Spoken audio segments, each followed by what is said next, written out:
Hello viewers, welcome back to my channel. இன்றைக்கி என்ன video பார்க்க போகிறோம் அப்படின்னு பார்த்தீங்கன்னா, ரீசெண்டாக இன்ஸ்டாகிராமில் சவிதா ஃபேஷன் ஷாப் சம்திங் அந்த மாதிரி தான் ஒரு இன்ஸ்டாகிராம் பேஜில் ட்ரெஸ் ஆர்டர் பண்ணலான்னு சொல்லிட்டு அவங்கள காண்டாக்ட் பண்ணியிருந்தேன். ஆன்லைன் பேமெண்ட் மட்டும் தான் சொன்னாங்கன்னா உங்களுக்கு ஸ்க்ரீனில் ஷேர் பண்ணுறேன் பாருங்கள்.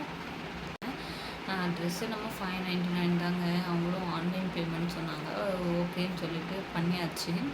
ஆனால் அதுக்கப்புறம் அவங்க என்ன சொன்னாங்க அப்படின்னா, ரிஜிஸ்ட்ரேஷன் ஃபீஸ், டெலிவரி சார்ஜஸ்ன்னு நிறைய கேட்டுகிட்டே இருக்காங்க. ஸோ வேணாம், நானும் டெலிவரி சார்ஜ் பண்ணிட்டேன். நெக்ஸ்ட் ரிஜிஸ்ட்ரேஷன் ஃபீஸ் கேட்டவுடனே இல்லை வேணாம், ஆர்டர் கேன்சல் பண்ணிடுங்க அப்படின்ட்டேன்.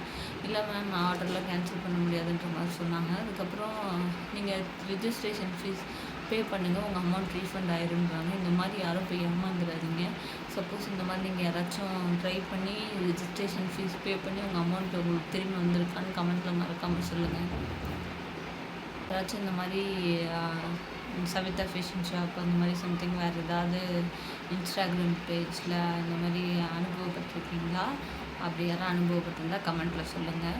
அமௌண்ட் ரீஃபண்ட் ஆகுமா? ஒருவேளை ரிஜிஸ்ட்ரேஷன் ஃபீஸ் நாங்கள் பே பண்ணால் அமௌண்ட் ரீஃபண்ட் ஆகுமான்னு கமெண்ட்டில் சொல்லுங்கள். இது ஃபேக்கா இல்லையா அப்படின்னு ஒரு கொஷின் மார்க்கில் இருக்குது. உங்களுக்கு யாராவது தெரிஞ்சால் மறக்காமல் கமெண்ட் பண்ணுங்கள் ஃப்ரெண்ட்ஸ். மது அமைச்ச சேனலை சப்ஸ்கிரைப் பண்ண மறந்துடாதீங்க ஃப்ரெண்ட்ஸ்.